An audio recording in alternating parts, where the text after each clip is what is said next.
Namanya adalah Sami. Jika dilihat sepintas, kau tidak akan menemukan sesuatu yang istimewa darinya. Bahkan kau mungkin ingin memalingkan pandanganmu. Sebab siswa kelas 2 SMU itu benar-benar bersahaja secara fisik. Perawakannya kecil, tinggi tubuhnya tidak semampai, punggungnya bungkuk, dan kulitnya pucat. Wajahnya pun kurang menarik. Walau begitu, ia menjadi musuh semua murid di sekolahnya, terutama bagi mereka yang memiliki pasangan. Penyebabnya tidak lain adalah karena sifat pencemburunya yang berlebihan. Pada awalnya, Sami adalah remaja biasa yang belum tertarik dengan lawan jenis sehingga akhir kelas 1 SMU. Pada awal duduknya di kelas 2, dia tertarik dengan salah satu siswi di kelasnya yang bernama Natalie. Layaknya seorang remaja yang jatuh cinta pertama kali, ia terus memperhatikan dan memikirkan siswi itu. Tetapi Sami sangat pemalu. Bahkan ia selalu menghindari kontak mata dengannya dan salah tingkah di hadapannya. Meskipun demikian, Sami terus berusaha untuk mendekati Natalie hingga suatu saat ia memberanikan diri mengirim SMS yang berisi ungkapan hatinya ke ponsel sang siswi. Pemuda itu berharap mendapat jawaban yang ia inginkan. Namun, apa yang ia dapatkan benar-benar di luar dugaannya. Alih-alih membalas cinta Sami, Natalie justru mempermalukan dirinya di depan teman-teman sekelasnya. Siswi itu tidak serta-merta membalas SMS Sami, melainkan menyebarkannya ke semua ponsel teman-temannya, termasuk di situs jejaring sosial. Ejekan, hinaan, dan tertawaan menghunjam diri pemuda itu pada keesokan harinya. Sami tak menyangka Natalie akan berbuat seperti itu padanya, dan lebih dari itu, ia juga ternyata sudah punya pacar yang jauh lebih tampan dan bertubuh atletis. Seorang pemain basket yang bernama Rama. Dan ia sengaja datang ke kelas Sami hanya untuk menghinanya. Tak sekedar patah hati, ia merasa kecewa, marah, dan jijik. Gadis pujaan hatinya telah mengkhianat padanya. Pemuda itu pun meninggalkan kelas sambil menangis dan tidak hadir di sekolah selama seminggu. Tak sekedar patah hati, ia merasa kecewa, marah, dan jijik. Gadis pujaan hatinya telah berkhianat padanya. Pemuda itu pun meninggalkan kelas sambil menangis dan tidak hadir di sekolah selama seminggu. Sejak kejadian itu, ia menjadi benci terhadap semua orang yang pacaran. Setiap pasangan yang ia temui selalu diteriakinya dengan kata-kata kasar dan kotor. Ia pun sering menghasut mereka dengan mengatakan fitnah. Bukan hanya teman-teman sekolahnya, ia juga membenci pasangan selebritis yang dipaparkan di televisi. Tak jarang pemuda itu mendapatkan ganjaran akibat perbuatannya. Dan hingga akhir semester ketiga, Sami benar-benar terisolasi. Tak ada seorang pun yang mau berteman dengannya. Pada suatu hari di semester 4, sebuah pertandingan basket antar SMU digelar di gedung olahraga sekolah Sami. Dalam partai final tersebut, tim sekolahnya yang berhasil melaju hingga final berlaga di pertandingan penentuan ini. Tentu saja Rama, sang kartu as tim permainan dengan performa maksimalnya, dan disaksikan oleh Natali yang selalu mendukung dari tribun. Di hari itu, kegiatan belajar mengajar ditiadakan. Para siswa diwajibkan menonton dan mendukung tim basket sekolahnya sebagai pengganti kehadiran. Hal itu memaksa Sami untuk menonton meski ia keberatan.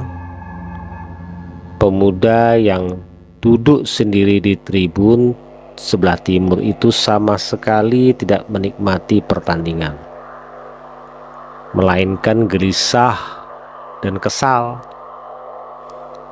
ketika teman-teman yang lain bersorak setiap kali Rama mencetak angka. Ia malah mengutuknya dalam hati. Betapa besar kebencian padanya sampai ia menginginkan dirinya mati.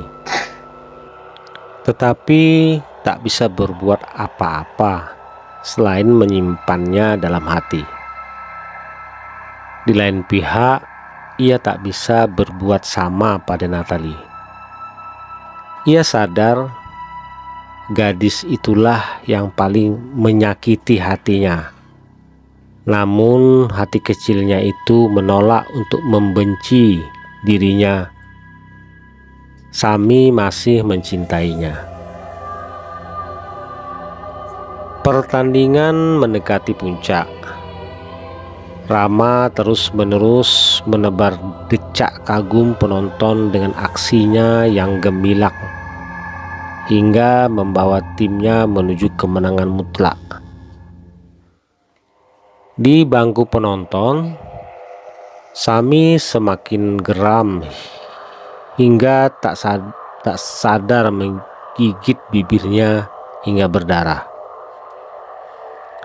Saat itulah ia bertemu dengan seorang gadis misterius yang entah sejak kapan duduk di sampingnya. Gadis itu sangat cantik dan anggun, dengan kulit putih dan rambut hitam panjang berkilau. Ia sepertinya bukan salah satu siswi sekolah Sami karena tidak mengenakan seragam sekolah. Namun yang paling mengejutkan pemuda itu adalah ketika sang gadis menoleh seolah mengetahui betapa dirinya ingin Rama mati dan ia menawarkan diri untuk membunuhnya. Diliputi rasa heran, Sami tak lantas mempercayai ucapan gadis itu. Ia pun ragu-ragu untuk menjawab pertanyaannya mengenai keinginannya untuk membunuh Rama. Gadis itu dapat membaca reaksi sang pemuda. Gadis itu dapat membaca reaksi Sami yang belum percaya padanya. Ia pun menantangnya untuk menguji dirinya sendiri dengan menunjuk siapapun yang pemuda itu inginkan mati. Siapapun dan dimanapun berada. Tertarik dengan janjinya, Sami pun penasaran. Pemuda itu pun menyebut nama, tetapi bukan Rama, melainkan seorang aktor selebritis yang terkenal yang dikabarkan sedang berhubungan dengan artis yang ia tidak senangi, dan dia tidak suka dengan hubungan tersebut. Setelah mendengar namanya, gadis itu kemudian menanyakan bagian tubuh mana yang Sami inginkan. Pemuda itu tidak mengerti untuk apa bagian tubuh itu. Namun sang gadis beralasan hanya untuk bukti bahwa ia telah melakukannya. Dengan sedikit keraguan, Sami hanya meminta rambutnya. Gadis itu kemudian bangkit meninggalkan sang pemuda setelah sebelumnya mengatakan dirinya bernama Nadia dan meminta untuk bertemu kembali di belakang gor esok hari. Malam harinya, Sami mendapat berita terbunuhnya selebriti yang ia sebutkan sebelumnya pada Nadia. Dengan menggenaskan oleh pelaku yang belum tertangkap dan teridentifikasi, ia terkejut dan bertanya-tanya, apakah gadis itu yang melakukannya? Jika benar, maka mungkin dialah orang yang dibutuhkan oleh pemuda itu. Keesokan harinya, Sami menemui Nadia di tempat dan waktu yang sama seperti yang telah dijanjikan sebelumnya. Di sana ia telah menemukan gadis itu telah menunggunya. Ia kemudian menyodorkan sebuah kotak kepada pemuda itu. Sebuah kotak bukti bahwa Nadia telah melaksanakan tugasnya. Sami terkejut bukan main saat membuka dan menemui isinya adalah rambut.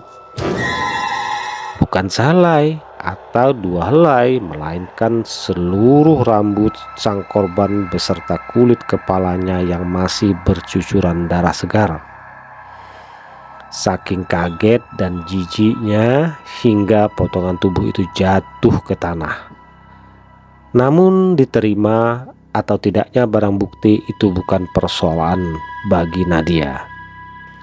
Sami hampir tak percaya Nadia benar-benar membunuh sang selebritis.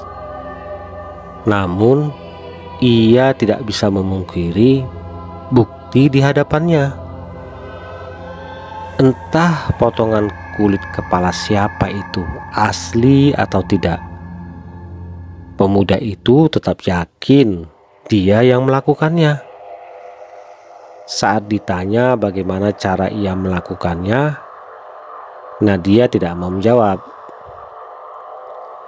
Gadis itu kemudian mengatakan bahwa dirinya tak akan mudah ditemukan apabila seseorang melaporkannya pada polisi. Jadi tidak perlu mengkhawatirkan masalah itu. Namun ia menambahkan dua hal yang menjadi syarat untuk Sami. Hal pertama adalah Nadia hanya bisa membunuh satu orang dalam satu hari. Kedua, pemuda itu tak boleh jatuh cinta kepadanya. Sami bisa menerima syarat pertama, namun mempertanyakan syarat kedua. Nadia beralasan itu untuk keselamatan pemuda itu. Apabila ia jatuh cinta kepadanya, dia akan terbunuh. Gadis itu tak mau menjelaskan lebih lanjut. Pada akhirnya Sami menerima syarat itu, dan saat Nadia menawarkan jasanya, ia telah siap dengan nama lain. Hari-hari berikutnya, media massa dijejali dengan berita terbunuhnya orang-orang terkenal secara menggenaskan dan misterius. Selebriti-selebriti yang menjadi korban kesemuanya adalah laki-laki yang sedang dikabarkan menjalin hubungan asmara dengan artis-artis cantik terkenal. Anehnya, polisi masih belum menemukan tersangka yang melakukan perbuatan itu.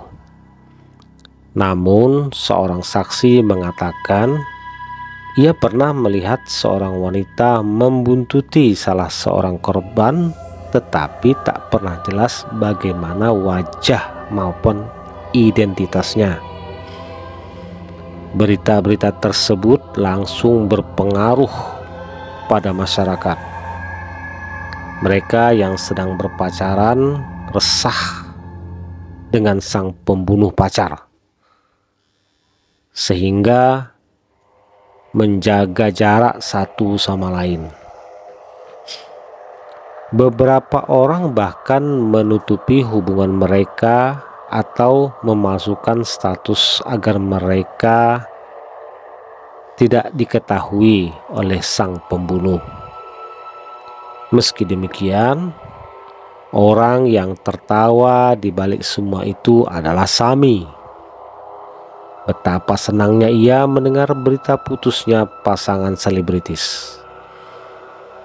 Melihat orang berjalan sendiri-sendiri dan melihat orang kesepian. Ia puas menyaksikan orang merasakan hal yang sama dengan yang dialaminya selama ini.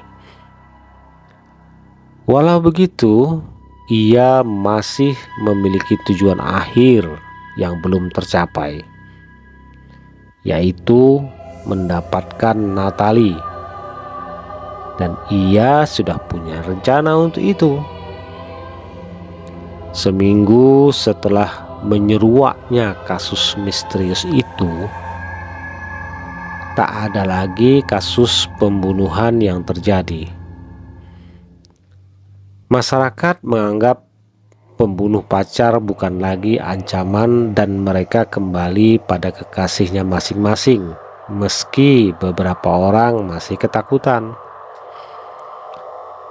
Saat itulah Sami kembali menemui Nadia di tempat biasa. Kali ini ia menyodorkan nama yang telah berada dalam benaknya sejak awal, yaitu Rama, dan anggota tubuhnya yang diinginkannya adalah hati. Untuk yang kesekian kalinya, Nadia melaksanakan tugas dengan baik. Pada keesokan harinya, sekolah gempar atas berita terbunuhnya sang pahlawan basket sekolah di rumahnya.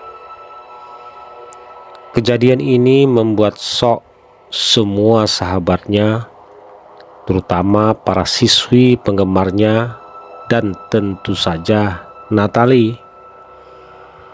Di antara mereka, siswi itu yang terpukul paling berat, bahkan sempat pingsan saat pertama kali mendengar berita tersebut. Di sisi lain, Sami bagaikan diasangin. Ia gembira tertawa terbahak-bahak sambil meremas-remas hati Rama yang diberikan Nadia. Betapa senangnya ia karena musuh yang selama ini membakar hatinya kini telah tiada dan ia sekarang tengah meremukkan organ tubuhnya. Sekarang yang ia inginkan adalah merebut kembali Natalie, dan itu membutuhkan waktu yang tepat. Pemuda itu sangat berterima kasih pada Nadia. Mungkin itu adalah permintaan terakhirnya pada gadis itu. Namun tak menutup kemungkinan ia akan menemuinya lagi suatu saat nanti. Gadis itu menanggapinya dingin. Bagaimanapun, ia akan tetap berada di belakang gor itu jika Sami membutuhkannya. Namun untuk saat ini mereka mengucapkan salam perpisahan. Beberapa hari telah berlalu sejak kematian Rama, tetapi awan duka masih belum berlalu dari hati Natalie. Setiap hari ia semakin murung, pendiam dan jarang tersenyum. Ia masih terpukul dengan kematian orang yang sangat dicintai itu. Teman-temannya berusaha menghibur, tapi belum juga berhasil. Mereka khawatir Natalie akan kehilangan seluruh keceriaannya. Di saat yang sama, Sami melihat situasi itu sebagai peluang. Pada suatu kesempatan, ia berhasil berduaan dengan Natalie karena tugas sekolah. Tak seperti dirinya yang dulu, pemuda itu kini lebih berani melakukan pendekatan pada Natalie. Segala ucapan-ucapan manis dan motivasi ia luncurkan pada siswi itu sampai berujung pada permintaan untuk menjadi pacarnya. Ternyata semua berjalan melebihi dugaannya. Natalie dengan mudahnya menyetujui permintaan Sami tanpa keberatan sama sekali. Sejak saat itu, Natalie dan Sami resmi berpacaran. Ia bahagia karena apa yang diinginkannya sejak dulu akhirnya terwujud. Sekarang, yang ia inginkan adalah kebahagiaan siswi itu. Keberadaan pasangan itu disambut reaksi dingin oleh teman-temannya.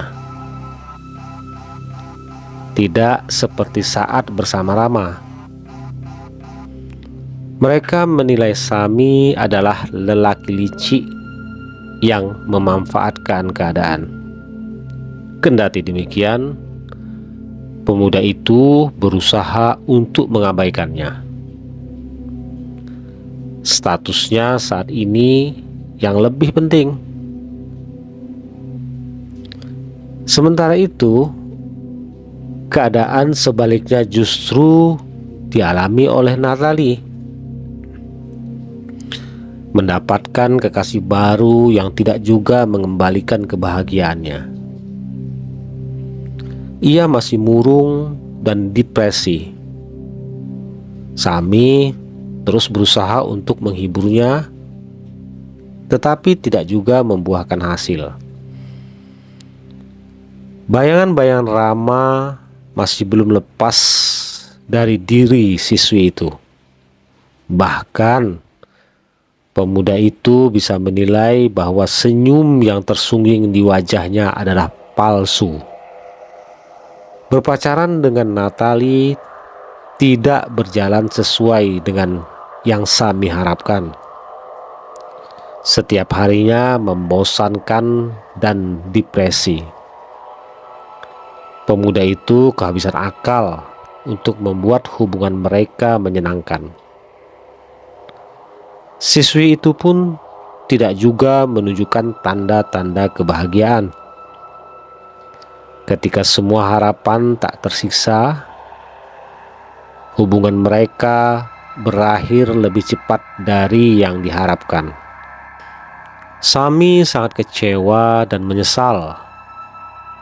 Ia pun gelisah, uring-uringan, dan mulai menyalahkan diri sendiri. Akibat sikapnya itu, ia semakin kesepian dan depresi. Pada akhirnya, ia kembali berjalan menuju belakang gedung olahraga. Nadia masih di sana sesuai dengan janjinya bahwa ia akan selalu ada jika pemuda itu membutuhkannya.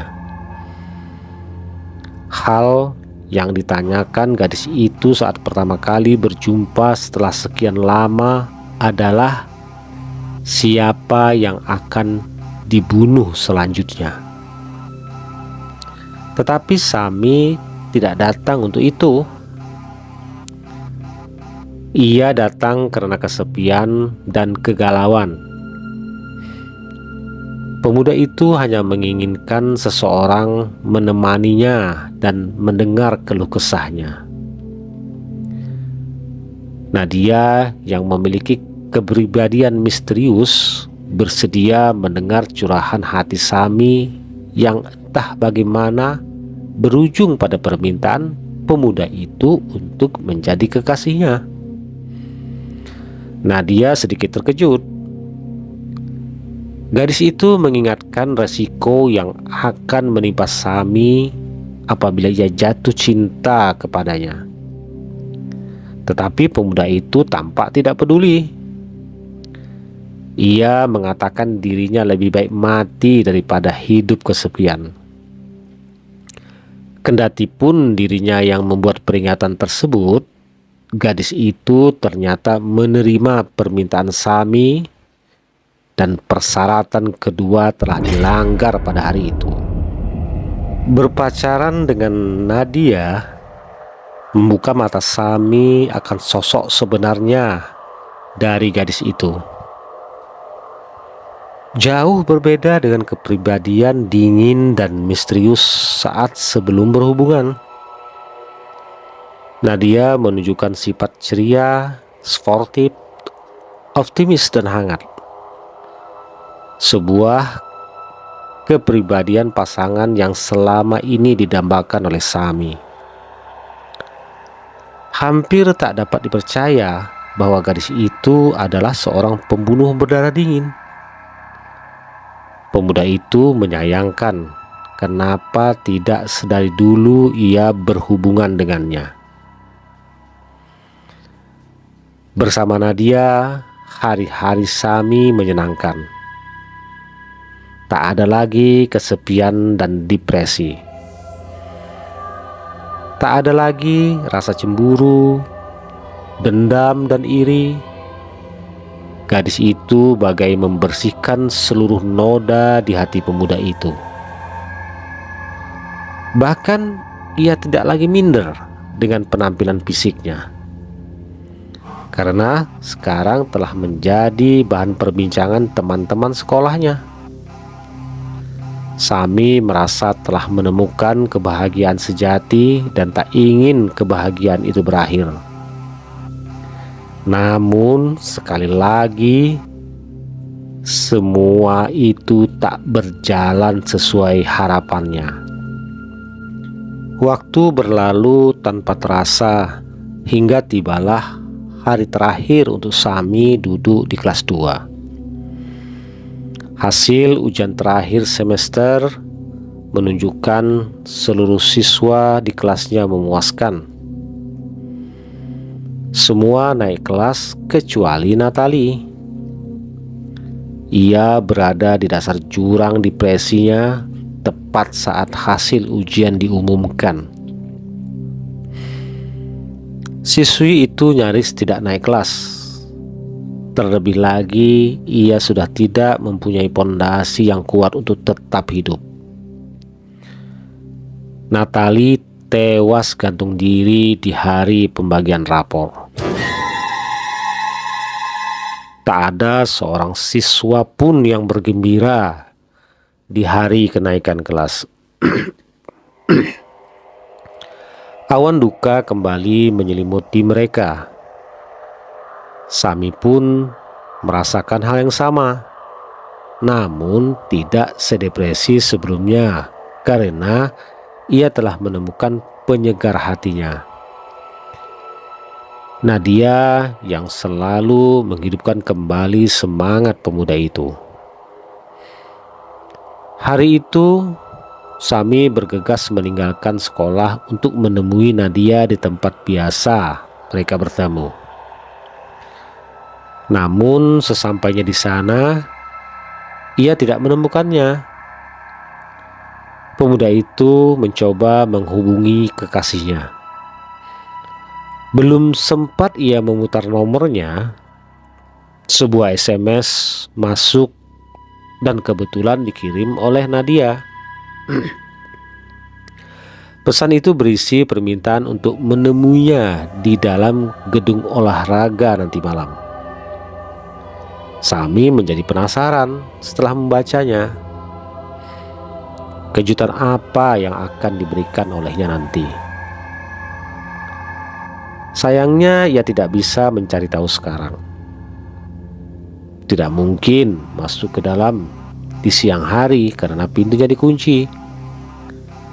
Ia harus bersabar menunggu nanti malam. Selepas maghrib, Sami bergegas kembali ke gedung olahraga. Ia tak sabar untuk segera menemui kekasihnya. Di sana ia mendapati pintu gedung tak terkunci. Nadia pasti sudah di dalam. Tanpa keraguan, pemuda itu masuk ke dalamnya. Suasana di dalam gedung cukup gelap. Lampu plafon tidak dinyalakan dan penerangan hanya berasal dari sinar bulan yang masuk melalui jendela atap. Saat Sami memanggil Nadia, suaranya bergema ke seluruh penjuru ruangan dan gadis itu menyambutnya. Nadia berada di tengah lapangan bulu tangkis, berdiri sendirian di bawah sinar bulan. Ekspresinya datar, seperti ketika pertama kali bertemu. Sami heran dengannya.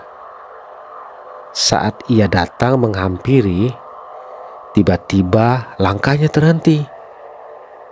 Seseorang menahan tubuhnya sangat kuat hingga ia tidak bisa bergerak. Ketika ia menoleh, ia menemukan orang yang menahannya itu adalah seorang gadis yang sangat mirip dengan Nadia. Betul-betul sama persis. Bahkan Sami tak bisa membedakannya dengan Nadia asli yang berdiri di hadapannya. Gadis itu mirip dengan kekasihnya itu, kemudian mengucapkan sesuatu. "Aku ingin telingamu."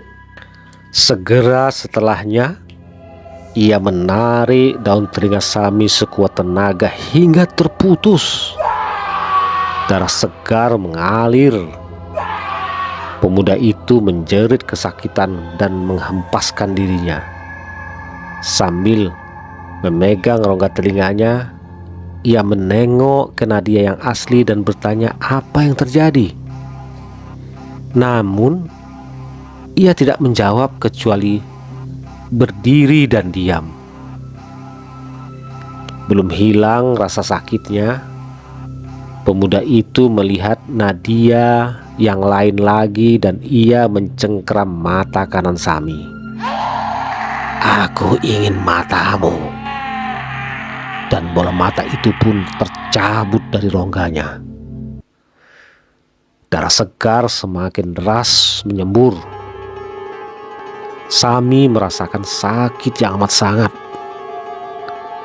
Ia terguling-guling membanjiri lapangan dengan darah sambil menjerit kesakitan dan meminta tolong.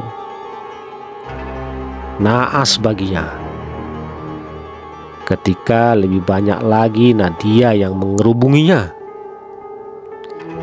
Mereka masing-masing memegang organ-organ tubuh yang berbeda sambil mengucapkan bagian yang diinginkannya sebelum mencabutnya dengan paksa.